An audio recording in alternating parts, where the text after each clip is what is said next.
আমাদের এই তৃণমূল সরকার আমাদের 100 দিনের কাজের অধিকারকে কেড়ে নিয়েছে। তৃণমূল কংগ্রেস 100 দিনের কাজের অধিকারকে চুরি করেছে। আর সাম্প্রদায়িক বিজেপি সরকার 100 দিনের কাজের অধিকারকে বন্ধ করে দিয়েছে। আর আমার দলের চেয়ারম্যান, আমার দলের সেনাপতি বলছে গরিব খেটে খাওয়া শ্রমজীবী মানুষের অধিকার, 100 দিনের কাজের অধিকার এই তৃণমূল কংগ্রেস চুরি করেছে। আমাদের পার্টির সুখে দুঃখে আপদে বিপদে শাসক দল তৃণমূলের চোখে চোখ রেখে আপনারা আমাদের পাশে আছেন এবং পাশে থেকে আমাদের লড়াই সংগ্রামকে ত্বরান্বিত করার জন্য আপনারা সর্বদা আমাদের সঙ্গে আছেন। আপনাদেরকেও আমাদের রক্তিম অভিনন্দন। আমাদের এই মাইকের আওয়াজ যতদূর যাচ্ছে, এই সিরিসিন্নি গ্রাম, এই গ্রামের যারা অধিবাসী এবং আপনারা, এটি একটা মিশ্র গ্রাম এবং হিন্দু মুসলিম আদিবাসী সবাই আমরা একসাথে বসবাস করছি। আপনাদেরকে অভিনন্দন জানাই এই কারণে যে গত পঞ্চায়েত নির্বাচনে অনেক কঠিন লড়াই, একদিকে পুলিশ প্রশাসন আর একদিকে হারমাত তৃণমূল কংগ্রেসের বিরুদ্ধে লড়াই করে আপনারা এই পঞ্চায়েত থেকে আমাদের সদস্যকে জয়যুক্ত করেছেন। আপনাদেরকে আমাদের পার্টির পক্ষ থেকে অভিনন্দন। আজকের এই কঠিন কঠোর পরিস্থিতির মধ্য দিয়ে মানুষের জীবন জীবিকা, মানুষের গণতান্ত্রিক অধিকার, মানুষের খেটে খাওয়া শ্রমজীবী মানুষের অধিকার আমাদের এই তৃণমূল কংগ্রেস শাসক দল কেড়ে নিয়েছে। আমরা যেটা দেখতে পেলাম যে মানুষের যে গণতান্ত্রিক অধিকার, মানুষের বেঁচে থাকার অধিকার, আদিবাসীদের জল জমি জঙ্গলের অধিকার, আমার কৃষক ভাইদের তাদের কৃষির যে ফসলের যে ন্যায্য মূল্য দামের যে অধিকার, আমার মা বোনেদের অধিকার, আমাদের মানুষের জনজীবনের অধিকারটাকে এই তৃণমূল কংগ্রেস কেড়ে নিয়েছে। এর বিরুদ্ধেই আমরা লড়াই করছি। আমার দলের সেনাপতি সাগর থেকে পাহাড় আর পাহাড় থেকে জঙ্গল তিনি দৌড়ে বেড়াচ্ছেন। তিনি আদিবাসী দলিত মানুষের জল জমি জঙ্গলের অধিকার, গরিব খেটে খাওয়া শ্রমজীবী মানুষের অধিকার, পঞ্চায়েতের অধিকার এবং আমার বঞ্চিত মায়েদের যেভাবে ঠকাচ্ছে এই তৃণমূল সরকার, তার অধিকার। আমাদের এই তৃণমূল সরকার আমাদের 100 দিনের কাজের অধিকারকে কেড়ে নিয়েছে। তৃণমূল কংগ্রেস 100 দিনের কাজের অধিকারকে চুরি করেছে। আর সাম্প্রদায়িক বিজেপি সরকার 100 দিনের কাজের অধিকারকে বন্ধ করে দিয়েছে। আর আমার দলের চেয়ারম্যান, আমার দলের সেনাপতি বলছে গরিব খেটে খাওয়া শ্রমজীবী মানুষের অধিকার, 100 দিনের কাজের অধিকার এই তৃণমূল কংগ্রেস চুরি করেছে। আর তিনি তার প্যাডে চিঠি লিখছেন প্রধানমন্ত্রীকে, বলছে গরিব মানুষের 100 দিনের কাজের অধিকারকে ফেরত দিতে হবে। আর যে তৃণমূল কংগ্রেসের যে নেতারা 100 দিনের কাজের টাকা চুরি করেছে তাদেরকে শাস্তি দিতে হবে।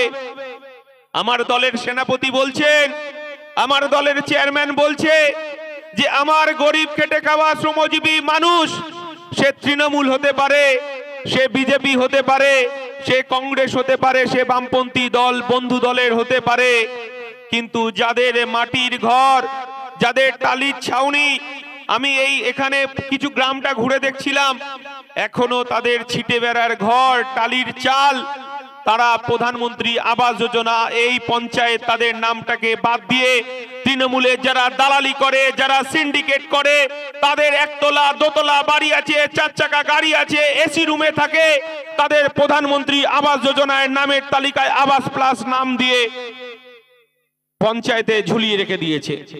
আর আমার দল বলছে, আমার দলের সেনাপতি নওশাদ সিদ্দিকী বলছেন সে তৃণমূল হতে পারে, সে বিজেপি হতে পারে, সে কংগ্রেস হতে পারে, সে যে কোনো রাজনৈতিক দলের হতে পারে, কিন্তু তার যদি ছিটে বেড়ার ঘর থাকে, মাটির বাড়ি থাকে, টালির ছাউনি থাকে, তাকে প্রধানমন্ত্রী আবাস যোজনার টাকা দিতে হবে। আর যারা দোতলা তিনতলা বাড়ি আছে তাদের নামটাকে বাদ দিতে হবে। এটাই আমরা বিকল্পের কথা বলছি। এটাই আমরা বিকল্পের সন্ধানের কথা বলছি। আজকে আমডাঙ্গার যে নাম ছিল, আজকে সারা ভারতবর্ষ সারা পৃথিবীর মানুষ জানতো আমডাঙ্গা একটা জায়গা, যে আমডাঙ্গা থেকে বহুবার বিধানসভার স্পিকারকে নির্বাচিত করেছেন। কিন্তু আমরা কি দেখছি, সেই আমডাঙ্গা আজকে বোমাডাঙ্গা নামে খ্যাত।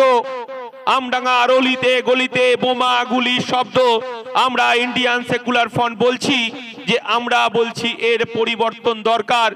আমার দলের চেয়ারম্যান, আমার দলের সেনাপতি বলছে যে আমরা বোম গুলি পিস্তলের লড়াই নয়, আমার নতুন প্রজন্মের হাতে 5 টাকার কলম তুলে দিতে হবে। এর জন্যই আমাদেরকে লড়াই করতে হবে ইন্ডিয়ান সেকুলার ফ্রন্টকে, এর জন্যই আমাদেরকে লড়াইয়ের ময়দানে থাকতে হবে।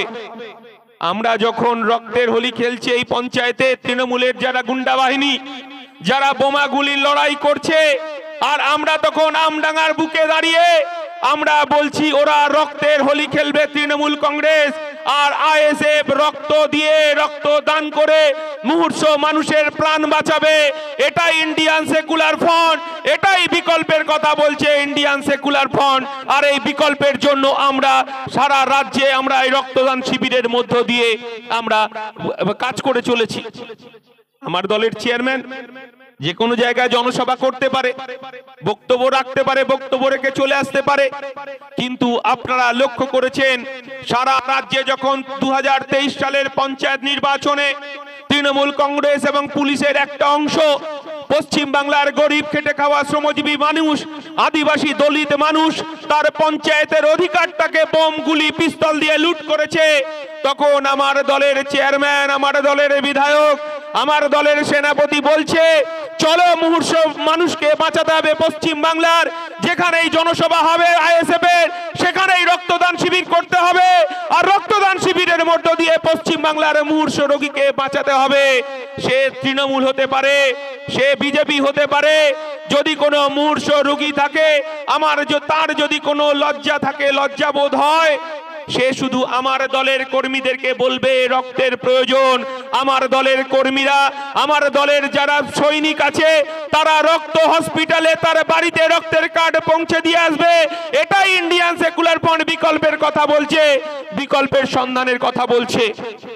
আমডাঙ্গার বুকে এই কথাটা বলতেই হয়, যেহেতু আমডাঙ্গা আমাদের সংখ্যালঘু ভাইয়ের বাস, সংখ্যালঘু মানুষের বাস। আবার তৃণমূল এবং বিজেপির যে বাইনারি পলিটিক্স, আবার হিন্দু মুসলমানের পলিটিক্স। কারণ আপনারা দেখতে পাচ্ছেন রামনবমীকে কেন্দ্র করে আপনারা দেখেছেন দুই দলের মধ্যে যে রেষারেষি। আমরা আইএসএফ আহ্বান দিয়েছিলাম, আমরা আইএসএফ ডাক দিয়েছিলাম যে পশ্চিম বাংলায় সাম্প্রদায়িক সম্প্রীতিকে বজায় রাখতে হবে। তৃণমূল বিজেপির বাইনারি পলিটিক্সে আমরা পা দিতে চাই না। আমরা ইন্ডিয়ান সেকুলার ফ্রন্ট বলছি নানা ভাষা, নানা মত, নানা পরিধান, বিবিধের মাঝে দেখো মিলন মহান।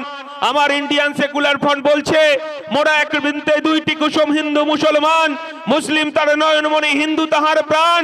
আমার ইন্ডিয়ান সেকুলার ফ্রন্ট বলছে আমার হিন্দু ভাইরা, আমার হিন্দু মায়েরা নিরাপদে মসজিদে গিয়ে তারা ঘন্টা বাজাবে। আমার মুসলমান ভাইরা মাথায় টুপি পরে তারা নিরাপদে মসজিদে গিয়ে নামাজ পড়বে। আর আমার আদিবাসী দলিত ভাইরা তারা জল জমি জঙ্গলের অধিকারের কথা বলবে। আমরা আমার আদিবাসী দলিত ভাইরা তারা বলবে তারা করণ পুজো করবে, টুসু পুজো করবে। আমডাঙ্গায় আমাদের একটা অংশ মতুয়া ভাইদের বাস আছে, মতুয়া ভাইরা তারা হরিচাঁদ গুরুচাঁদ ঠাকুরের পুজো করবে। আমরা এই সম্প্রীতির বাংলা দেখতে চাই। এই শিক্ষাই আমাদের দলের যিনি পৃষ্ঠপোষক আব্বাস সিদ্দিকী সেই কথাই আমাদেরকে শিখিয়েছে।